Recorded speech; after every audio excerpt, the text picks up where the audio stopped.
What's your approach to building these businesses and getting to the stage where they ultimately just run themselves without you having to be too heavily involved? Yeah. How do you see it? Yeah. So I think that every business has an operating system.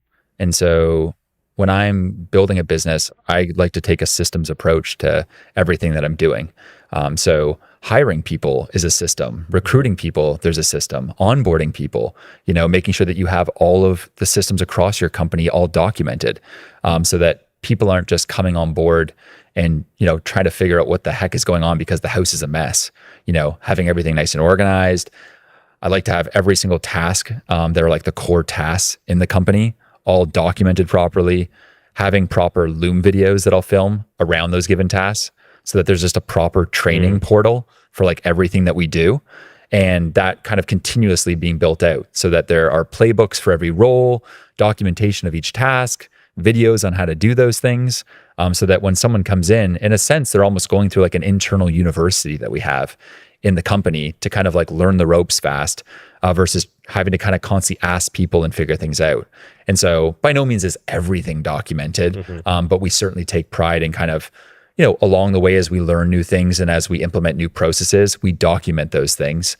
And I think the other thing too is, we live in a day and age where more and more things can be automated and you don't necessarily need people for it. And I think that there's sort of sometimes amongst founders, and I've been there, it's a bit of a badge of honor to say, I hired someone or I run a team of 35 people.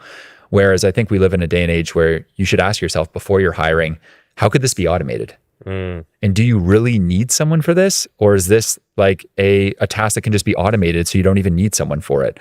Or is this something you simply just build on a specialist or a contractor that just builds out that solution you need for a month and then it's done, versus needing to hire a whole role for it?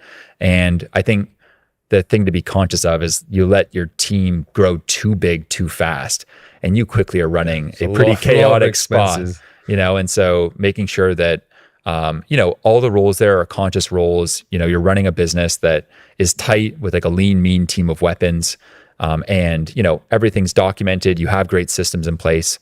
And, I think, James Clear says, you don't rise to the level of your goals, you fall to the level of your systems. Right. And so when you have those good systems in place, you can ensure that like, as the company grows and as you seek to do bigger and bigger things, there's just a solid foundation there, so that things can kind of run smoothly inside of it. So yeah, it's a lot of like the systems thinking, having the right people, and then inevitably always growing an audience around things so that, oftentimes the cap on a business's success, the bottleneck is just leads, right? And if you just have a massive audience, you don't need to worry about that part. Whereas you see so many people on a treadmill of just ads. And if 1 month they turn off the ads, the whole business falls apart.